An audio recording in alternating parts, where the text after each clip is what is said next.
Housewives. Hey, welcome back. Welcome back. We are so excited to be here. And this is one of our favorite topics.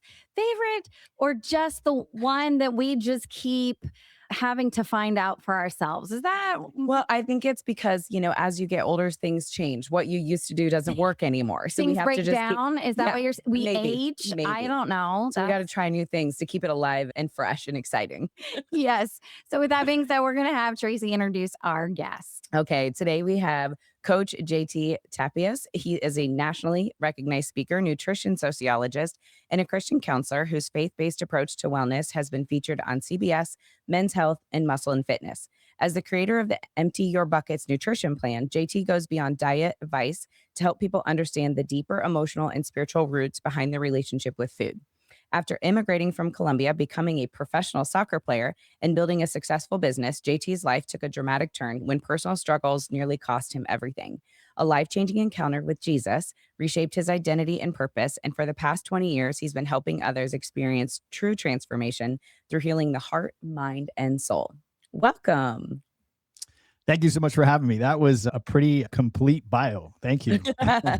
Well, we got to just get it all in there so then we Yeah, can I like break it that. apart into bite sized pieces. I know. And that's a pretty full story. I mean, professional soccer player, immigrant. I think we touched all the topics on that one. So, That's right. That's right. all right. So, like we said, obviously, that's a lot to packed in just a couple of sentences.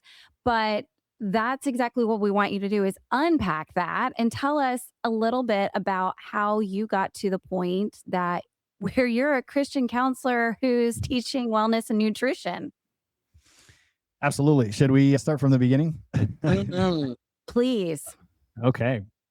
So, as you mentioned, I was born in a place called Medellin, Colombia. Now, when people here in the States hear that, they think that's on the other side of the world. It's only 3 hours away from Miami.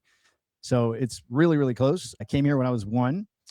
I was born to two very interesting parents. My mother was a professional singer. She was signed to a record label, was doing great things with her career until she met my dad. My dad was a pharmaceutical sales rep without a license.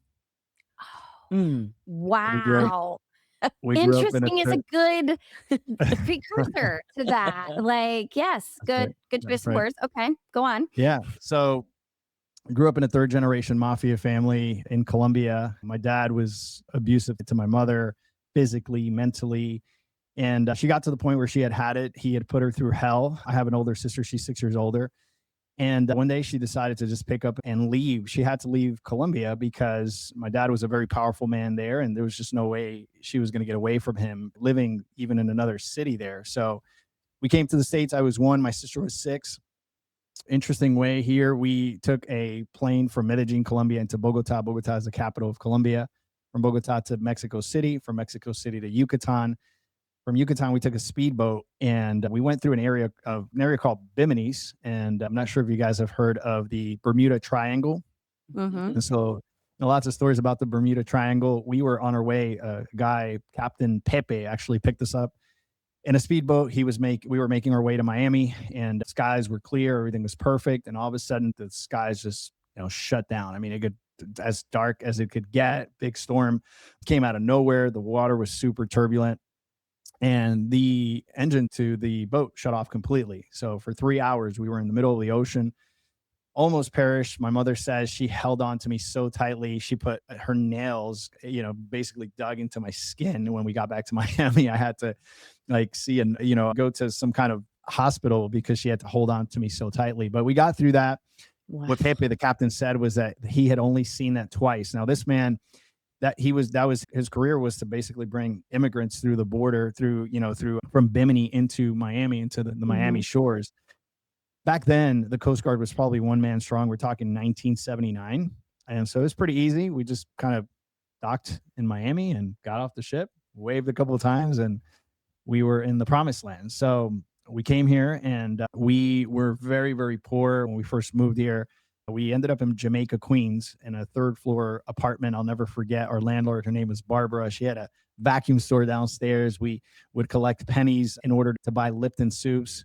And it was, there were tough times. My mother felt a pinch and she decided to go back to work. And so she was a professional singer back home. So she decided to look around, and the nightclubs were obviously looking for entertainers. So she went back into that environment. Interestingly enough, this is right around 1980.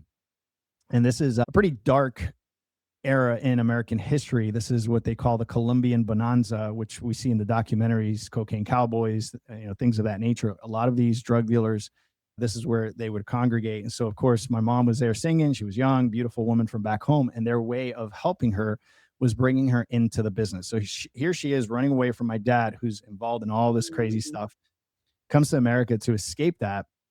And then once again, she's around all these guys. So they bring her into the business. And, the way they introduced her to the business is we became what in Colombian slang is called a caleta, which is basically a house bank. So these underground organizations can't stash their money in legitimate banks. And so what they do is they find, middle class neighborhoods where they, install families like us. And, at any given time, we were storing away 2-3 million bucks. It was a 3-bedroom apartment. And we lived in one of the bedrooms, and then the other 2 bedrooms were stacked with cash to the top. And so the joke now is when kids were playing with Legos, I was playing with stacks of money. And so we had, this Instead of guy. freaking logs, we have like, yeah, Yeah, oh my yeah. gosh, that's They were in, amazing. the brown sandwich bags. Yeah. So basically, my mom's job was to cut those bags and then stash, the money into $1,000 stacks, and then just piled them up. And there was a man that would come, drop money off. Sometimes he would pick money up, and he just had these big duffel bags that he would, go back and forth. My mother did that for about 3 years, quote unquote. She did her job well. And so she went up that ladder. And, unfortunately, for the next 12 years, she started running her own cruise in New York City. And, I say we lived in luxury, but in misery. Our homes were consistently getting raided by the DEA. I used to go to court with my mother in Foley Square, which is, I don't know if you've seen these movies where they show the big courtrooms Hmm. in New York City. Well, that's called Foley Square, and it's these big courtrooms. And I remember being a kid going there all the time. And so I grew up in a very dysfunctional home. And at 1992, everything just came crashing down. The southern state of Manhattan indicted my mother for various charges. She was going to go away for 25 years. And so she was plugged into the bad guys and the good guys. So there were people inside that gave her kind of a heads up and said, hey, if you go to court, they're going to put you away for 25 years. And so she wrote a letter to the judge and said, look, I know what I've done is wrong. I'm not justifying it. I would stay and pay for what I've done, but I have 2 young kids and I'm not going to leave them in the system. And so I'm going to flee. So we went back to Colombia. Really difficult time in Colombian history as well. 1992, 93, the infamous Pablo Escobar was being, prosecuted by, he declared war on Colombia, but there were 4 agencies that were after him. And so it was tough. Whereas, here in the US, it was the DEA, the police always knocking on our doors. When we went back to Colombia, it was the bad guys, the police, DEA, different paramilitary groups. We were part of that. Well, my mother was part of that organization. And so, even though she wanted to run away from all that, when you vow into those organizations, it's not like the Boys and Girl Scouts. You can't just quit, and so you're in for life. So we went back and, bombs are going off in Medellin. There was a 6:30 p.m. curfew. Everyone had to be inside. It was one of the most dangerous places in the world at the time. How old And were here I you? am, like this kid, bro. I'm sorry. How old were you at this time? I was 12. I Okay. was 12. So, I'm What? this kid that I'm grew up in New York sorry. City. Yeah. I was just wondering, is there any, with your mom coming back, was there any retribution from like your dad's side of I mean, because he was so far into this No. also, and like you just So left? unfortunately, my mother became more powerful than my father. And so he was hiding from her. Oh, um, oh, so okay. my mom was never, I'm not justifying it. She was doing whatever she was doing, but Right. she wasn't a violent person. She wasn't putting hits out on people. I mean, her organization was, but it wasn't directly going through her. And so we go back and all this craziness is happening in Medellin. There's drive-bys, bombs are going off, 6:30 p.m. curfews. And so it was the wild, wild west. So my mother decided, this is too dangerous. I'm going to send JT back to the States. And at the time, Italy was a safe haven for Colombian narcos. So they went to Italy to a place called Udine in the north of Italy, and I was sent back to New York to stay with some friends that were supposed to stay with me. But lo and behold, these people were also in the business, and they were cowboys. They were crazy. These people were on the violent side of that business, and so I'm in this mega mansion in Astoria, Queens, and I am hearing things that I had never heard before, and I'm like, this is bad. I mean, just really, really bad. So I just grabbed my book bag and walked out. And ironically, I was at that point, I had just turned 14. And so, ironically, at the age of 14, for 14 months, I was homeless in the streets of New York City, which was tragic. And at the same time, one of the biggest blessings ever. And so, weird way to grow up. I was what they would call a hybrid. So I wasn't always living on the streets. I stayed with people from time to time, but I didn't really have a place to live. And so I would have to bounce around, walk into Chinese restaurants, ask, if I could do anything around the restaurant so I could get a little box of rice just to get through the day. And so, I always say it was just a blessing that I was super talented at playing soccer. And so it got me in with one of the amateur teams. I was living, in Queens, which I don't know if you guys have ever been to New York City, but in that area, they play a lot of soccer. This is just it's a melting pot, very diverse, people from all over the world. And so, I always joke and say, if you throw a basketball anywhere in the world, they'll play soccer with it. So, Mhm. Yeah. so I happen to be pretty talented. And, one of the ways that I was able to survive was staying with teammates. My coaches knew what I had going on, and they would help throw a couple of bucks here, there. But it was pretty tragic after a while of, kind of being out and about. One of my more functional family members, semi-functional, picked me up, and she happened to live right across the street from Flushing Meadows Park. Once again, another providential moment. Meadows Park is where they play some of the best amateur soccer in, I would say, in the world, once again, because it's a melting pot. And so that exposed me to players from all over the world. The team I was playing in was a competitive team. We had a lot of pro guys on our team that had played pro before. And so we were in a tournament in upstate New York.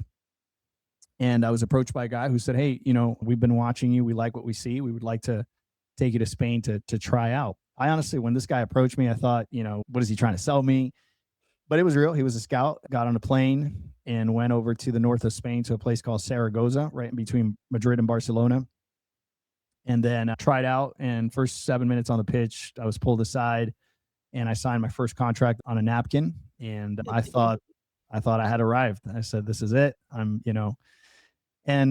for the next couple of years, I spent, traveling the world, playing soccer, next to a lot of the guys that I would idolize on TV and were now teammates. And it was amazing. I was in Spain for almost 3 years. Then I got my player passes. I had a free player pass. I couldn't play on my team because of you can only have so many foreigners at one point. So I was sent to Guadalajara, Mexico, and played there for 2.5 years. And then at the age of 24, tragically, my career ended. It wasn't necessarily what happens to most guys where they get injured or anything like that. I just saw I wasn't getting a lot of playing time. I saw time running by, I was almost 24 at that point. I didn't have an education, and I started to kind of scratch my head and go, I better do something with my life. And so I still had an opportunity to come back to the States. I did that. I ended up in Tampa, Florida, devastated. I was so depressed. My dream had ended. I thought I was going to make it big and do all these things. And here I was trying to figure out what I was going to do with the rest of my life. And so I had to reinvent myself for 9 months. Honestly, I didn't want to get out of bed. I was staying with my aunt. There were days where I was just, I wish I would have never just woken up. It was pretty depressing. I had been groomed to play soccer. I didn't know what I was going to do with my life. And so, at one point I was in Miami, and there was a guy. I have a lot of elevator stories, by the way. For some reason, crazy things happen to me in elevators. And I got into this elevator. There was this guy who I would see all the time, and the guy was always high as a kite. Okay. But he always had a book in his hand. And so I'm like, how does he read? I don't do drugs. And he's like always reading. Like, this doesn't make any sense. See, So I kids, even druggies read. That's what I think that's the lesson we all need to learn. That yes, we should all be reading more books. There e- you go. e- exactly. So I said, hey man, what are you reading? And he just looked at me, and he was like your typical surfer guy, like stoner. And he's like, oh, this is going to change your life.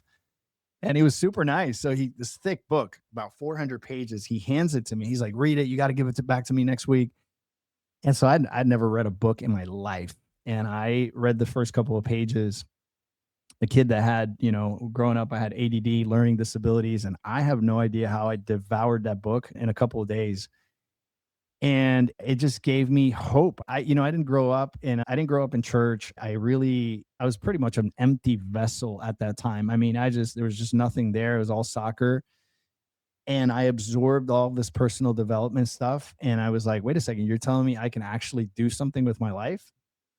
And so at that point, I made it a point to succeed. And I just wanted to prove everyone wrong. And so I just went on this journey of personal development and devouring books and going to conferences. That book I read was Awaken the Giant Within by Tony Robbins. And so I became a Tony Cloney, which is what they call him. I would go to all his conferences and webinars, and I did everything. Bought all his expensive programs. I actually got so close to him. I became friends with his son Jarek, and then I just started on this trajectory of, taking courses and getting certified. I went back to school and I became a counselor and I became NLP certified. And I was doing all these things to get on stage and actually, now that I know, become a false prophet. And the thing that I was going after, I got. I was chasing all the shiny things. I grew up in a very materialistic home where I was told that if I had money, I had everything. What was said to me was, a man is whatever he has in his pocket. Imagine growing up with that kind of conditioning, Ooh, And so, dang. yeah. And so, I was really looking for, I was just looking for confidence in all the wrong places. And so I took inventory of my strengths and weaknesses. I realized, I've spent so much time with, around coaches and trainers and nutritionists. And I said, I could really combine this aspect of personal development with physical fitness, which, wasn't a thing back then. And I started my first gym. And I started my first gym in probably one of the most gym saturated areas in the world, 30 gyms in a 5 mile radius, tons of competition. And so I went after the thing that, till this day, I believe brings the biggest return on investment, which is nutrition. But because I've always had sort of ADD and learning disabilities, I have to learn things on my own. And so I wasn't happy with keto, Atkins, South Beach, macro counting, all the programs that were out there. And so I put together the thing that I thought would work the best and was simple. We came up with the Empty Your Bucket nutrition plan, and that just exploded. We literally went from being a tiny little, personal training studio to a premium personal training studio with trainers. We were doing really, really well, training all the shakers and movers in Tampa. I was in Tampa, Florida at the time. And I was, at that point, I thought, okay, I've made it. I was 27, 28 years old, had rental properties, the cars I wanted, all these things, but I was empty. I was constantly crying and depressed. And I couldn't understand why, because I had been told, right, all my life that if I achieved these things, I'd be happy. And so I spiraled into the nightlife. I was dating someone that back then, bad relationship. Her dad was a well-known physician in that area. And, that opened doors for me. And so I thought, hey, I have the world, in the palm of my hand. And I went out to party with all these very rich kids that had time and money, and got stealthily addicted to Adderall, vodka, and Red Bull. Bad combination. And so Monday through Friday, here I was preaching health and wellness, and I had this booming, business. And on the weekends, I was just wrecking my body. And I lived that life for a while until one day I woke up and my heart was skipping a beat, literally skipping a beat. But I've always said most men are hypochondriacs. And so, I thought to myself, you know what? It's fine. Or maybe I'm just dehydrated and I'll be fine. So I went into work, but I felt weird. And right around 11 o'clock that morning, I remember one of my physician clients came in and I said, Doc, can you take my pulse? I said, I don't feel right. So he takes my pulse and he goes, something's off. He goes, but you should probably get checked out. So I went into a walk-in clinic and they hooked me up to an EKG, and the nurse practitioner ran in and said, you got to run to the hospital. And I said, what's going on? She said, you're having the beginning of a heart attack. And I said, what? That's what's scary about heart attacks. I didn't feel that way. I mean, I've had worse stomach aches than how I felt at that point. And so I'm like, Well, no wait, way. I'm but like, it wasn't. I mean, I don't suggest medical advice. If you're about to have a heart attack, go run to the hospital. I would 100%. that that's kind of like you're gonna Right. make me panic. Like, I would calm that down, like, my bedside manner might be like, "Hey, so your heart, we should get you to the hospital," instead of, like, Oh, no. that She ran in with the AKG. She's like, she said to me, she said, "I'm not playing around. Look at this." And I was, there were points where I was flatlining, and she said, "You have what's commonly known as holiday heart or an atrial fibrillation, and it's an electrical problem in the heart. You got to go to the hospital now." So I'm like, so at this point, finances are going great. Physically, that was my idol at the time, and so now my idol is being, someone shook my idol, which was my physical body, and I run to the hospital, to Tampa General, the best emergency room in America. That's what they call themselves, and they hook me up to all these machines. I don't know if you guys have seen the movie Hangover, but I don't know if there's a scene of Oh, the yeah. Asian guy that comes out of the trunk. Uh-huh. So this Asian doctor, just like that guy, walks through the door, and I'm hooked up to all Oh, these right? machines, and I look over and I start laughing, and I'm like, and he's like, "It's not a joke." He goes, and I go, "No, no, no." And he says, "You have an electrical problem in your heart." He says, "Have you been doing drugs?" And I said, "Doc, it's Wednesday," as if this for me was, a weekend thing, right? And so he says, "You can't drink again." He says, "You have atrial fibrillation and a flutter. It's an electrical problem in your heart. And if you continue this lifestyle," he says, "you're going to be gone very quickly. You're going to die." And it shook me. And I was very stoic at the time. And so, I remember walking out of that hospital and I was like, all right, my life is going to change. And this is kind of the wake up call I needed. And that's it. I'm leaving that life behind. But, at the time, well, now I know that, the flesh can't tame the flesh. I tried to use that discipline and that self control to apply, living differently. But 2 weeks later, I was off doing the same thing. And even worse, I was depressed. I had a lot of stuff going on at the time. That girl that I was dating, we had dated for 5 years. She got up one day, left, and was dating another guy 3 days, 3 weeks later.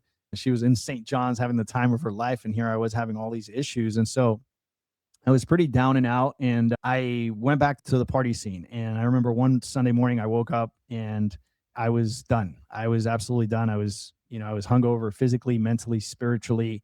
And I started to write this letter to my sister telling her that I was going to check out. And I remember as I'm writing this letter, my training kicks in and I go, whoa, like I'm in a really, really bad place. I need to call someone. And so there was a guy in the elevator that I would bump into every Saturday.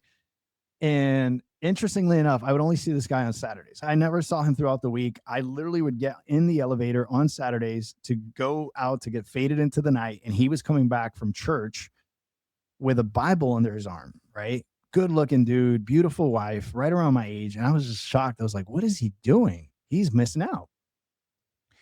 But he always struck me as a super positive, genuine guy. There was just something about him that, it was just undeniable, right? Super nice. And we had interacted a couple of times. He invited me to church. I invited him to the club. He's like, nah, I left that life behind a long time ago. He used to be a club promoter. And so he came to Jesus and he left everything behind and his Mm. life had radically changed. And, typical heathen response. I'm like, oh, I can't go to church. The walls will cave in. But, he was always super nice. So that Sunday morning, I'm like, who do I call? Who do I call? I'm like, let me call the elevator guy.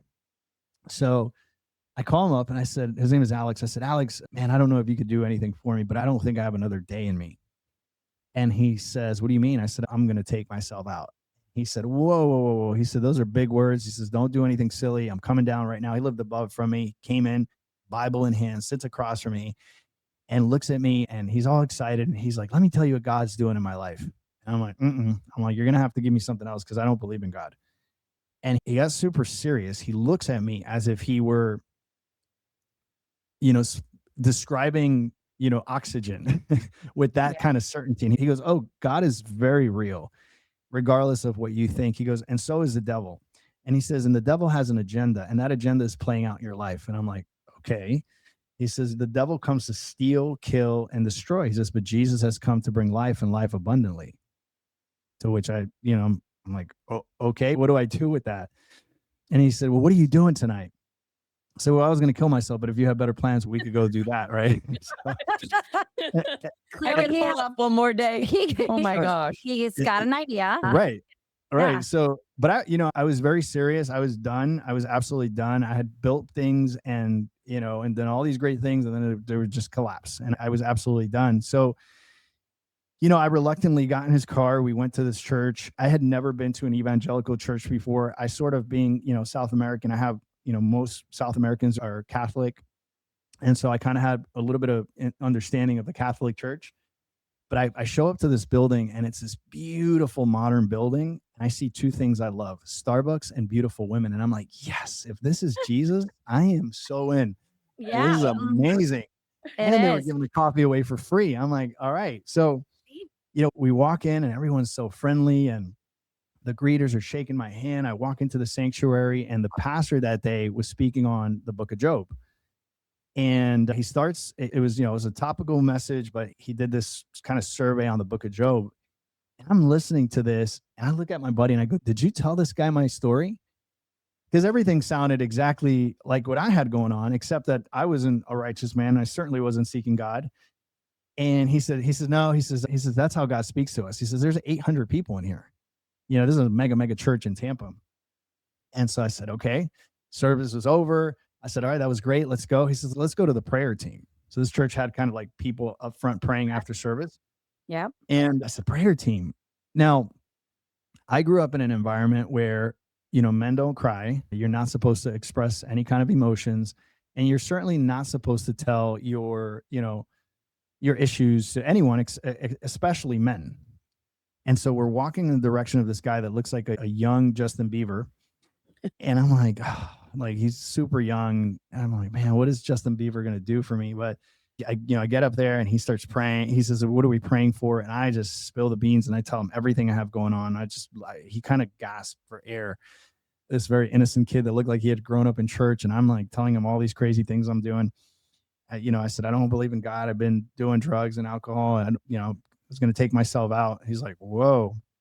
He said, well, let's pray. So I closed my eyes. And I am so embarrassed. The only thing I can think about is I really hope no one that knows me is watching me right now. That's all I can think about, right? And I'm nervous and my palms are sweaty. And he's doing his thing. I don't remember a word he said. I wasn't even focused on anything he was saying. All I know is that there was a moment in time where I sort of spaced out and I felt as if I had put my finger in an electrical socket. Now, I practice Orthodox Christianity, so I'm not very much on the touchy emotional side of things, right? Mhm. But what I experienced that day has really challenged my theology ongoing because I felt something radically supernatural in that moment, and I started to bawl like a baby, which I'm not allowed to do as my background. That's a The no big no, tough right? guy. You're Right, not supposed right, to. Yeah. Mhm. right. So I cried like a baby. I mean, I couldn't stop crying. And so I thanked the guy, the Justin Bieber guy. I walk away. I think I was the last one to leave that church that day. And as I'm walking out, this older man, probably in his late 60s, with this sort of fatherly figure, not his body, but just like just his demeanor. He comes up to me, he says, "Son, why are you crying?" Ugh, and that's that. I mean, that was kind of the icing on the cake. No one had ever called me son with that kind of affection, and I was just a mess. And I'm like, what is going on right now? And I said, I don't know why I'm crying. And he says, oh, I know. He says, and I have something for you. So he went to the back and he got me a New Believer's Bible. I said, I've tried to read this before, and I don't understand it. He says, I think you're going to understand it now. I said, well, where do I start? And he says, you want to start in the Gospel of John? I said, where's that? So he went to the Gospel of John. He separated the page for me. I gave him a hug, thanked him, walked out of that church. And I remember waking up the next day and looking in the mirror and feeling like a 3,000-pound gorilla had fallen off my shoulders. I could breathe again. And it was, for the very first time, I looked at myself in the mirror and I didn't see that shame that characterized me looking at myself in the mirror. And slowly but surely, I don't have anything against 12-step AA or any of those programs. I think those programs are great and they've helped many, many people. I didn't need that. The Lord just uprooted me from the world, my recovery started. I walked away from all the vices. I walked away from dating, everything. I just locked myself. By the way, I went back to my business, which at the time, was a 7-figure business. Things were going well. We were scaling. And I said to my business partner, I said, I'm leaving. And he said, what do you mean? And I said, I'm done. I said, I'm selling my part. He says, are you crazy? Look at what we've built here. This is we're just getting started. And I said, no, no, no. I said, I don't know what happened to me the other day, but I need to go figure it out. And I can't be here. And my whole idea was like, people come here to get abs, but not Jesus. And, I want to be able to provide that same freedom that I'm experiencing now for others. However I can do that. I know I just can't do it here at the gym. So I sold my gym. I gave my gym away pretty much. 7-figure business I sold for 25K. I walked out with a book bag and just walked out, went into my condo, locked myself up for 2 years. All I did in those 2 years, I was living off my savings. So I would get up, I would pray, fast, read my Bible. Some of the people that were sort of mentoring me at the time, discipling me, were telling me that, you need faith in order to please God. But my brain was also going nuts and I needed rational answers. And so I wanted to know, first and foremost, was Jesus a historical figure? So that was the first thing. I wanted to understand that. So I devoured, Josephus, the Jewish historian. I went back and read his writings, and then I wanted to understand why the Bible was utilized, why they utilized all of these agrarian terms and what did they mean. I got into it, and because that's how I am. When I was in the party scene, I was all in, and when I was out, so I'm one of those guys, right? All in or Yep. all out. Yep. And it was really my desert time. Now I understand that the Lord was removing influence and all the things that I had placed my confidence in to build dependence on Him. And so it was those 2 years of Him just building me up. And I started to pray. I said, Lord, I know I've never wanted a wife. I used to joke with my married friends and think like, who does that? Who gets married and has kids? Mhm. That's Mhm. crazy. And you push a stroller around. Are you crazy? You're responsible for these little people for 21 years. Who does that? Like, I want to travel and make money. That's all I want to do. Right. But little by little, like the Lord just took that heart of stone and started making into a heart of flesh. And I started to really, really want to get married and have kids. It was weird. I would now look at kids and I was a weird guy at Starbucks looking at kids going, oh, you know, Mhm. You're and the weird guy at the playground. Mhm. yeah, Yeah. yeah. And like Oh, the the creepy guy, I was family. almost creepy. Like I would see little kids and be like, oh, what's her name? Yeah. And so, so here's the funny story, full circle. At this point, I'm like, okay, this Tony Robbins stuff, this is out the door. Like I know something more powerful now than this. And I threw away all my personal development books. I threw over 700 books in personal development away because I'm like, I just need one book and it's the Bible, right? Yeah. But because I was a Tony Cloney for so long and I had literally, evangelized all of my friends, there was one particular friend, Scott, who I had talked to him about Tony Robbins many times before. He calls me one day and he's like, hey, Tony Robbins is going to be in Orlando. We should go. I said, dude, I'm not there anymore. You should come to church. He's like, no, no, no. I already bought my ticket and I bought you a ticket. I'm like, no, this is $1,000 ticket. Yeah, I was So gonna say that's not a cheap ticket. I'm like, oh, okay. I said, okay, I'll go with you. But listen, there's just something better. He's like, all right, just come with me. You can tell me about it while we're there.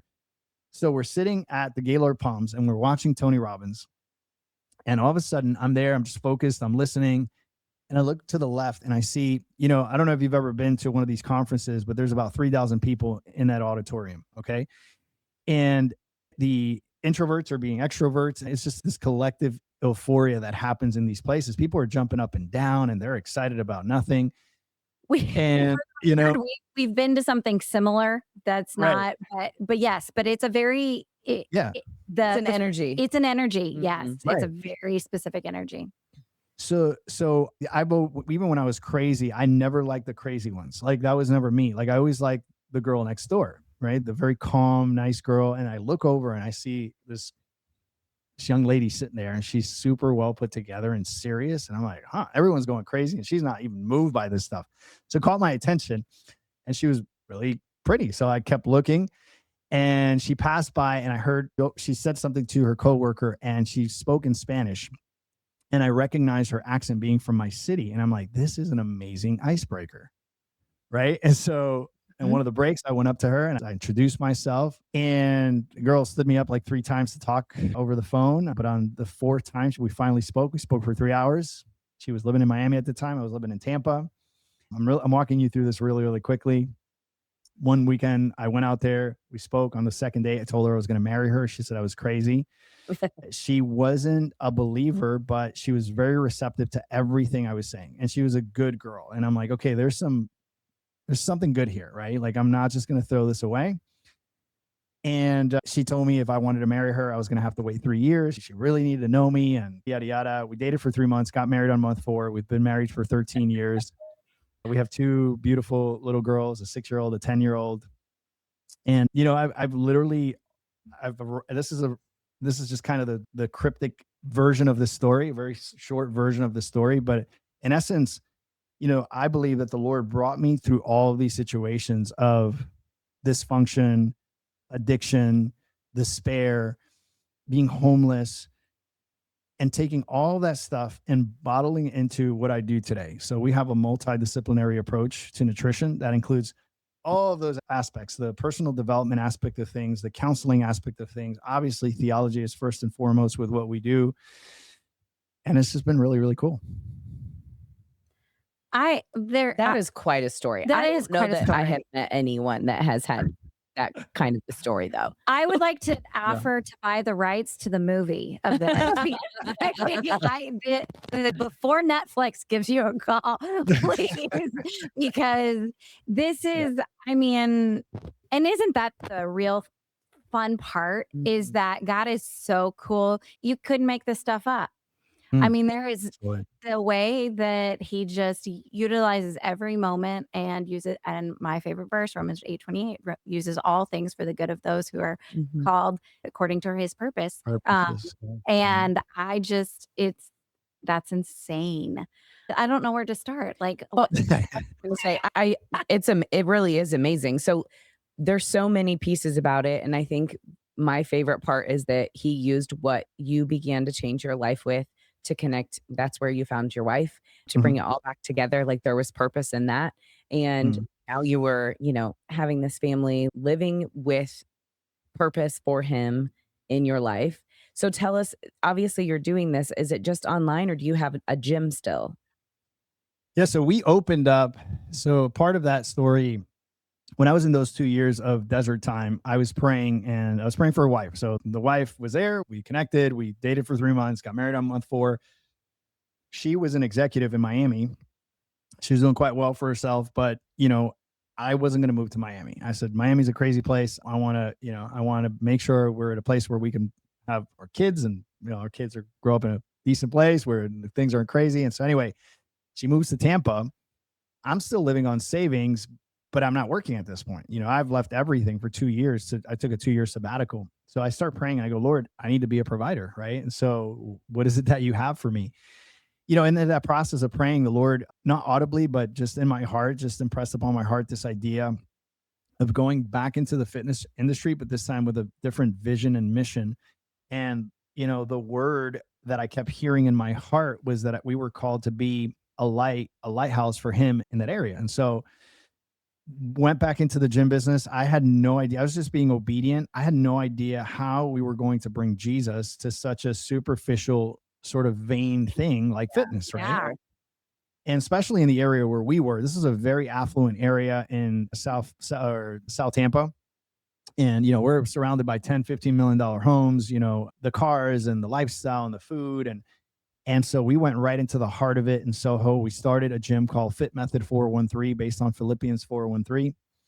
And I just started to pray and ask the Lord to show us how we were going to do it. Interestingly enough, he sent all the right trainers and people that were more mature in their faith. He sent this one guy, Bill Sugg, was a 21st century John the Baptist. The guy was just on fire for the Lord.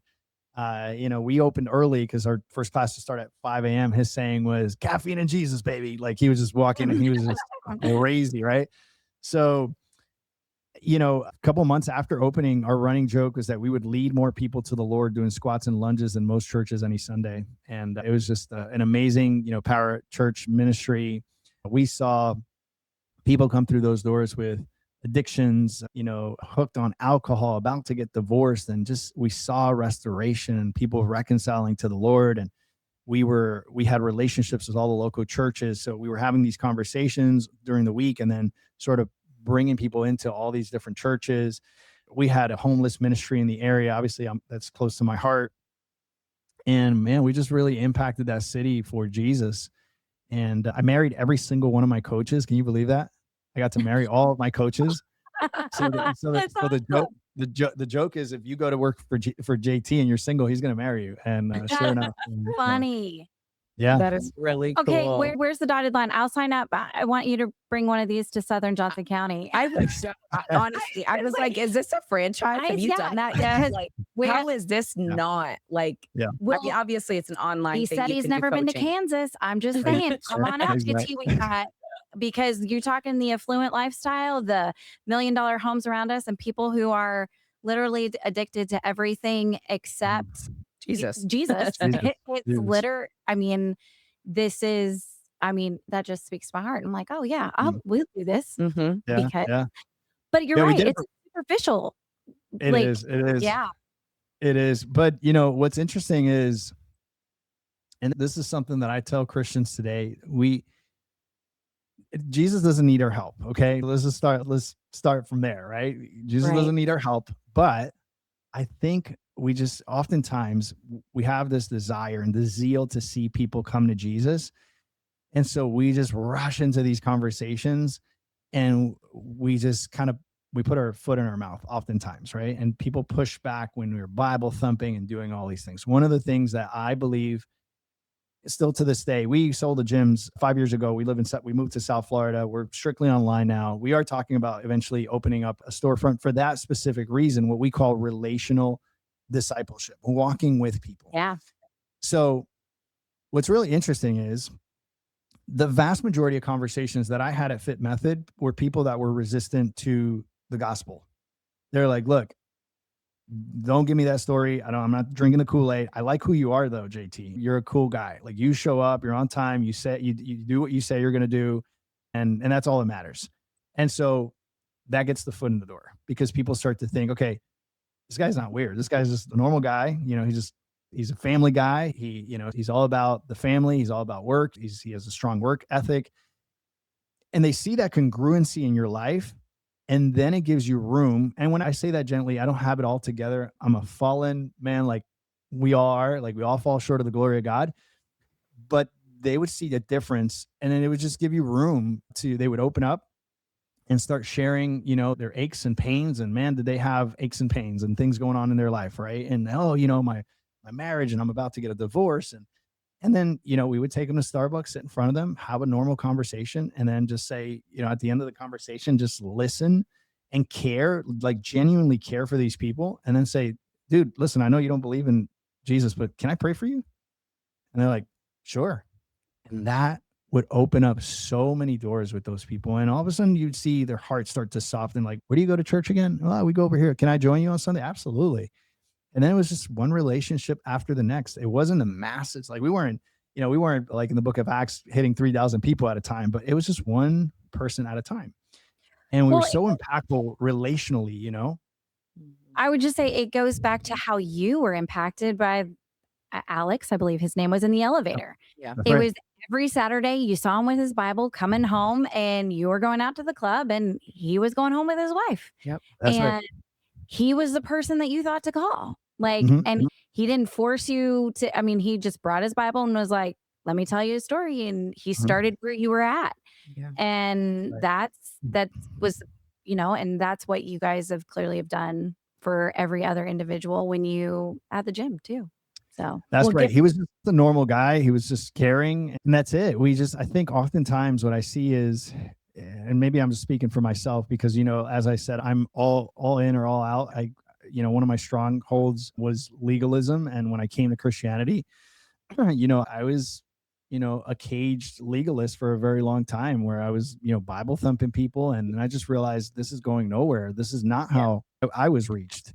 Right. And so our approach is everything, and we just have to be genuine. We have to scan the room. We have to look and see who's in need. I teach my daughters that now. We go to Starbucks and I'm like, don't just be in your drink or in your device. Look around, see who's crying, see who's down. Ask people, if you could pray for them. And I mean, some incredible opportunities have really opened up, and I love that about just being able to walk with people, because that's ultimately what's required before we even give them the good news. Yeah, absolutely. I know we're going to have to wrap up soon, but I do just want to touch on because we talked about it before we hit record, but the obsession with personal development Mhm. of, I mean, Tony Cloney, like you were saying, is that right? Like Yep. people will spend all the money Robin. on personal development. Yes. And obviously nothing personal against him or any of these other people. They are sharing what they know and what has worked for them and is clearly working for others. But there's Yeah, still that section where it leaves you empty. that's right. And I it's sometimes it's not more personal development is not the answer or business development is not the answer. It's, you know, leaning into Jesus and going, well, Jesus, hold on, where do you want me? Because, like you Yeah, said, I only needed one book, the Bible. Like all the other stuff, it all comes from the Bible. that's It, right. Y- I mean, Yeah. so, yeah, I So just in would that love to hear area, that. yeah, that whole area of personal development. So Christians, we're really good at theory. We're just Yeah. not very good at the practical side of things. Yes.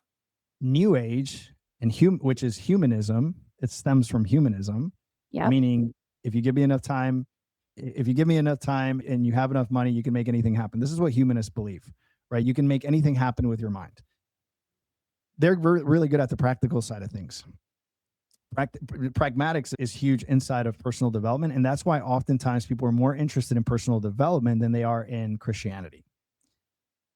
Biblical Christianity, though, has three principles, which is the thought process, the emotion process, and the action process. That's biblical Christianity.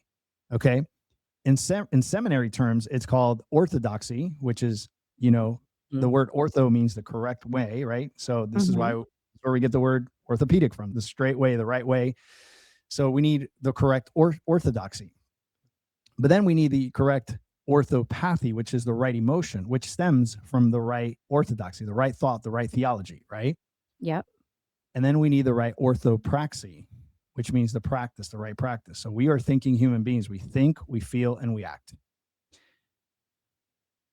What personal development has in terms of markability is the practical side of it, because they give you behavior modifications, which aren't the end all do all. They're needed, but they're not the end all do all. So if Mhm. I tell you, or Tracy, if you do A, B, and C, you'll get D. You're like, cool, let me go do that. And if you do that, you'll get the thing you want, A, B, and C. The problem is you can't sustain it, because in order to sustain that, right, you need the intrinsic aspect of it, which only comes through the spirit. Hmm. So when we can join all three of these, it becomes very, very powerful. So a lot of those behavior modifications that I learned in the personal development world, I haven't tossed out completely, because Paul even says it, right? Take the good and leave the bad, right? Right. Right. Mhm. So Yeah. so I've used a lot of those behavior modifications, but I understand that they're just sort of an auxiliary to my faith, right? So I need to be able to take my spiritual disciplines and tangibly apply them from a behavior modification standpoint. We can have a whole different call around this, because this is a really interesting subject. Yeah, But the It, it and I is. think there's going to be a part two in the fall. oh, So I'll leave it at that. But Well, yeah, but that's I because too people forget so often, I think, is that Jesus says, "They will know you by the your fruits." fruits. Hmm. Yeah, and we forget that because Hmm. it's not just a like, "Okay, well, I just get to show up and go to church and feel and my relationship with Jesus is a personal one." Nuh-uh, Mm. it better not be because that's not then nobody knows you have a personal relationship with Jesus, and Right. then when you get to heaven, he'll be like, "Get away from me. I don't know you. I didn't Yeah. have a relationship with you." Was that Matthew 22, I think? Mhm. But that's where I think Christians they get the oh, I can do the thought and the feeling all the time, but it's the practical steps of like, what does the fruit look like? Yeah. Because it's not people don't want to get into the depth of it, I guess. But yes. There's a lot of virtue signaling in Christianity, and oftentimes what happens is, you see these people that can recite scripture, you know, but at the end of the day, it's like, show me your fruits, right? And so I'm already teaching my 6 and 10-year-old, hey, the best sermon is a life well lived, Yeah. right? Yeah. And so you can talk all you want, but at the end of the day, fruits speak louder than anything else, Yep. right? Yep. And so, and it's not just the focus on doing, because you also need the faith aspect of it, but they go hand in hand. James tells us that in the book of James, right? Works and faith go hand in hand. Yep. And so that's the focus. I often see a lot of non-believers showing more fruit than believers. Yes. And it pains me, because I know that we have the truth. I know that we can be so impactful to our families or communities, but we just have to we just have to wake up and Show really up. start saying, okay, this is my faith, and how do I apply this, right? And so this is how we break things down into habits. Yeah. And so inside of our program, we teach people how to become disciplined, and discipline is such a big word, right? Because you think, it's a pre-genetic disposition. Some people have it, some people don't. That's the biggest lie ever. Everyone can be disciplined.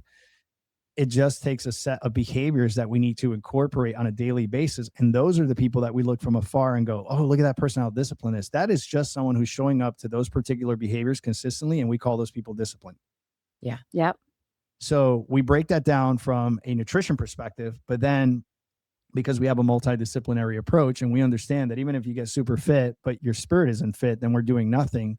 So we approach all that. I'm actually getting ready here at 1:00 to go into our Tuesday prayer meeting with all of the people that are on our online program. Wednesdays, we have our Temple Stewardship Bible study, where we touch on the theology. Like, how do we practically apply this to our lives? How do we pray? How do we enrich devotional life? How do we read our Bibles? How do we apply that? And so we're not just talking nutrition, we're talking theology at the same time. And we're getting fit mentally, physically, and spiritually. So I love that. That Yeah. is so amazing. So give us just a final snippet of your empty your bucket plan.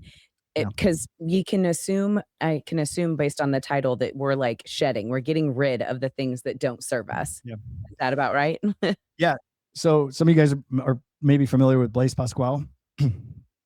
So No. Blaise Pascal was a theologian from many centuries ago, and he said that we are all born with a hole in our hearts that can only be filled by Jesus.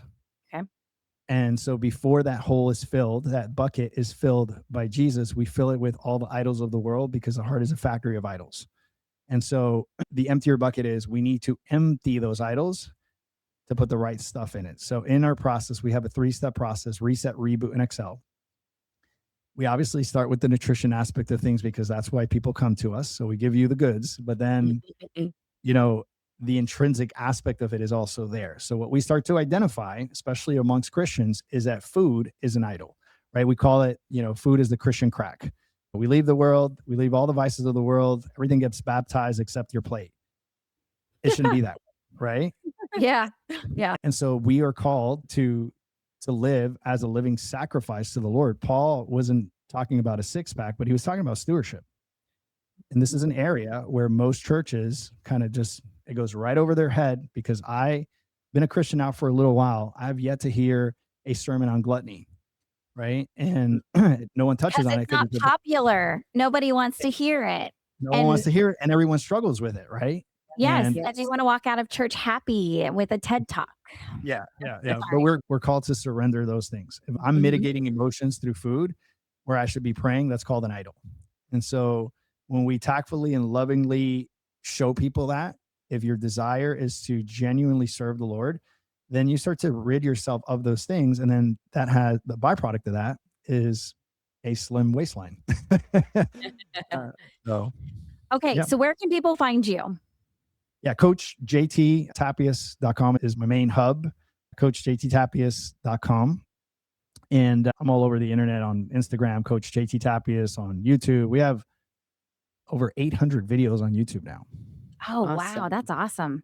So Okay. a lot Well, of stuff there to binge on, yeah.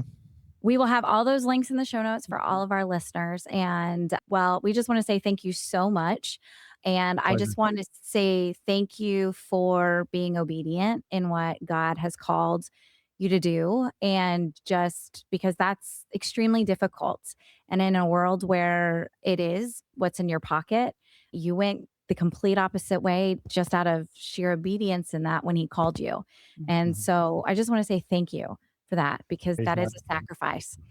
So without, I guess, so we will have all the links in our show notes. Mhm. And then I guess until next time, housewives, bye.